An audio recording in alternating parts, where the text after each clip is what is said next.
বাংলা ভাষা উচ্চারিত হলে নিকোনো উঠোনে ঝরে রৌদ্র, বারান্দায় লাগে জ্যোৎস্নার চন্দন। বাংলা ভাষা উচ্চারিত হলে অন্ধ বাউলের একতারা বাজে উদার গৈরিক মাঠে, খোলা পথে, উত্তাল নদীর বাঁকে বাঁকে। নদীও নর্তকী হয়। যখন সকালে নতুন শিক্ষার্থী লেখে তার বাল্য শিক্ষার অক্ষর, কাননে কুসুম কলি ফোটে। গৌরাখালির বাঁশি হাওয়াকে বানায় মেঠো সুর, পুকুরে কলস ভাসে। বাংলা ভাষা উচ্চারিত হলে চোখে ভেসে ওঠে কত চেনা ছবি। মা আমার দোলনা দুলিয়ে কাটছেন ঘুম পাড়ানির ছড়া, কোন সে সুদূরে সত্তা তার আশা বরি। নানি বিষাদ সিন্ধুর স্পন্দে দুলে দুলে রমজানি সাঁঝে ভাজেন ডালের বড়া। আর একুশের প্রথম প্রভাত ফেরি, অলৌকিক ভোর। নমস্কার বন্ধুরা, আজকে শুরু করলাম শামসুর রহমানের লেখা একটা কবিতা দিয়ে। কারণ আজকে আমরা যে রম্য রচনাটা শুনব সেটা 21শে ফেব্রুয়ারিকে লক্ষ্য করে। 21শে ফেব্রুয়ারি আন্তর্জাতিক মাতৃভাষা দিবস। তাই আজকের গল্প বা আজকের রম্য রচনা নারায়ণ গঙ্গোপাধ্যায়ের লেখা। খাজুর গুড় কত কইরা, সঙ্গে থাকুন। ওরা নিশ্চয় কোনো চকচকে একটি মোটর গাড়ি থেকে নেমেছেন। ভদ্রলোকের পরনে সেই রকম কেতাদুরস্ত স্যুট, যার সচিত্র বিজ্ঞাপন মধ্যে মধ্যে খবরের কাগজে দেখা যায়।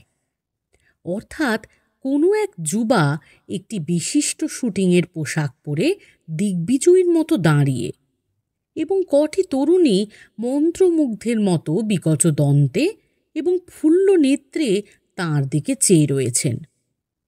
আর ভদ্রমহিলা ঠিক বিজ্ঞাপনের মতোই সুবেশিনী, সুরূপা, প্রসাধিতা, এবং মাথায় একটি কেজি দেড়েক ওজনের নকল খোঁপাধারিণী, নিখুঁত মেড ফর ইচ আদার। এরা বাজারের মধ্যে ঢুকে পড়তে আমি চটি, চাদর, ধুতি এবং চটের থলেতে উদ্ধৃত পালং শাকের শীষ সমেত সভয়ে পাশ ঘেঁষে দাঁড়ালুম। কিন্তু কি আশ্চর্য, আমি যে দোকান থেকে কিছু খেজুর গুড় কেনবার চেষ্টা করছি সেইখানেই থমকে গেলেন তারা। তারপর জিজ্ঞাসু এবং তীক্ষ্ণ দৃষ্টিতে গুড়ের হাঁড়ি, পাটালি, মুচি ইত্যাকার ব্যাপারগুলোর দিকে তাকালেন। মনে মনে ভাবতে চেষ্টা করছিলাম এরা কি বলবেন। নিশ্চয়ই ভদ্রমহিলা এরপরে আঙুল বাড়িয়ে ইংরেজিতে জিজ্ঞেস করবেন, what's the stuff he is selling? আর ভদ্রলোক শ্রাগ করে বলবেন, I don't know, a kind of Indian candy, I believe. কিন্তু আমার কান দুটোকে সম্পূর্ণ বিপর্যস্ত করে দিয়ে, আমার সর্বাঙ্গে শিহরণ জাগিয়ে একটু হলেই চটের থলিটা হাত থেকে পড়ে যেত। বেলা 9টার সময় বাজারে দাঁড়িয়ে আমি স্বপ্ন দেখছি কিনা এইরকম কূট সংশয় আমার মনে সঞ্চারিত করে দিয়ে তীক্ষ্ণ মধুর স্বরে ভদ্রমহিলা বললেন, খাজুর গুড় কত কইরা? আমি আশা করেছিলুম ভদ্রলোক চমকে একটা লাফ দেবেন, প্রশ্ন করবেন, what language are you speaking? Is that Greek? তার বদলে ঠোঁট থেকে চুরুট নামিয়ে তিনি মৃদু হাস্য করলেন। আমাকে আবার স্তম্ভিত করে দিয়ে বললেন, হা, এইগুলি না আবার খাজুর গুড়, ভেলির লগে মিশান দিয়া। এবার পূর্ববঙ্গীয় গুড়বালার উত্তেজিত হবার পালা। কি কইলেন? ভেলি মিশানো? পায়াসের দুধ যদি একটু কাটে পয়সা ফেরত দিয়া? কোথায় 1.5 কেজির খোপা, কোথায় বিজ্ঞাপনের স্যুট? পরবর্তী অংশটুকু বিশুদ্ধ বাঙাল ভাষার সংলাপ। স্বামী স্ত্রীর মুখ দিয়ে গোমুখের মতো পদ্মার প্রবাহ নামতে লাগলো। দেখলুম এরা গুড় বিশারদ, সহজে দোকানদারকে ছাড়বেন না, সুতরাং আমি পাশের দোকানের দিকে পা বাড়ালুম। বাজারের বাইরে এসে শীতের লাল রৌদ্রের মধ্যে দাঁড়িয়ে হঠাৎ আশ্চর্য একটা ভালো লাগার অনুভূতিতে মন ভরে গেল আমার। কতদিন মনে হয়েছে আমরা সরে যাচ্ছি, বেশে বাসে, ভাষায়, জীবনযাত্রার রুচিতে পুরনো একটা বাংলাদেশের কাছ থেকে অনেক দূরে চলে এসেছি আমরা। কিছু অর্থ স্বাচ্ছন্দ্য থাকলেই ছেলেমেয়েদের আর আমরা বাংলা মাধ্যম স্কুলে পড়াই না। এখনকার ছেলেরা ধুতি পরতে ভুলে গেছে। একটা স্তরের মেয়েরা যেভাবে চিবিয়ে বাংলা বলেন, তাতে সন্দেহ হয় তারা সদ্য কানাডা কিংবা হামবুর্গ থেকে ভারতে এসে এখানকার ভাষা শিখতে শুরু করেছেন। বিদেশি গানের শীষ যাদের ঠোঁটের আগায়, বিদেশি নাচের স্টেপিংয়ে যারা এর মধ্যেই তালিম পেয়েছে, তাদের কালচারের চেহারা যেখানকারই হোক, এদেশের নয়। তাছাড়া কালচারের রূপটাই তো এখন আন্তর্জাতিক।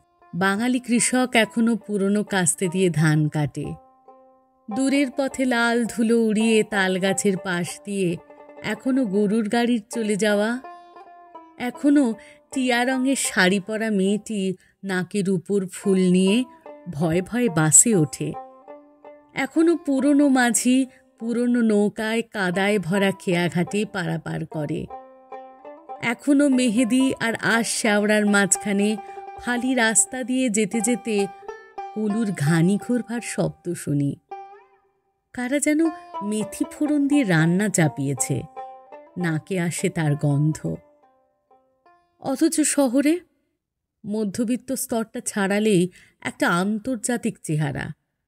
বাঙালিকে আর বাঙালি বলে চিনি না। পাঞ্জাবি, মারাঠি, সিন্ধি, দক্ষিণীর সঙ্গে এসে একাকার।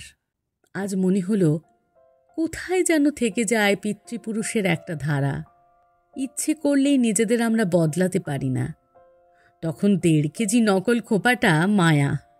মিস্টার টিপটপও তখন সেই পুরনো কাস্তে, সেই নদী, সেই গরুর গাড়ির পথ, মেথি ফোড়নের সেই গন্ধ টের পান নিজের ভিতর। অতঃপর প্রশ্ন, খাজুরগুড় কত কইরা? আর রক্তের মধ্যে এই ধারাটা থাকে বলেই লন্ডনে দুর্গাপুজোর উৎসব, আমেরিকায় বিজয়া সম্মেলন, কানাডায় বাংলা নাটক। এই শুধু দূর বিদেশে থেকে স্বদেশকে স্মরণ করা নয়, এ আমাদের সেই উত্তরাধিকার, সেই মৌলিক চরিত্র। ওপরের স্তরে আমরা যত খুশি আন্তর্জাতিক হতে পারি, কিন্তু এই ভিত্তিটা কি সহজে বদলায়? বদলাতে পারে? পূর্ব বাংলার একটি মুসলিম তরুণ সরকারি চাকরির সূত্রে বদলি হয়ে এসেছে কলকাতায়। সুজা জিজ্ঞেস করল, দেশে যান নাই কতদিন? জানালুম, ইস কতকাল খাউন নাই কীর্তন খোলা তাজা ইলিশ, চাঁদ পাশার মুসুরির ডাইল। ভালো লাগে আপনার? এইখানে আসবার আগে আসিলাম রাউলপিন্ডিতে।